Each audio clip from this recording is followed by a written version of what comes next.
అయితే లక్కిరెడ్డిపల్లి నుంచి గంగమ్మ జాతరకు వచ్చినాము. గంగమ్మ జాతరలో గుడి టెంపుల్ చూడండి. గంగమ్మ గుడి ఇది ఈ వారం వచ్చే ఆదివారము.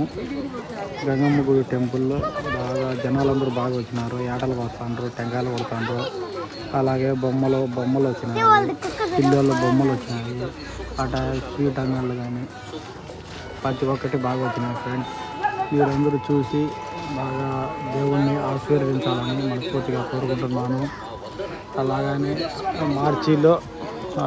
మార్చిలో ఫిబ్రవరిలో అట్లా జాతర జరుగుతుంది. చాందిని బండ్లు చెక్కభజనలతో బాగా వచ్చి అందరూ బాగా మనస్ఫూర్తిగా కోరుకుంటున్నాను. అందరూ బాగుండాలని, గంగమ్మ జాతరకు అందరూ వచ్చి దేవుణ్ణి దర్శనం చేసుకోవాలని బాగా మనస్ఫూర్తిగా కోరుకుంటున్నాను.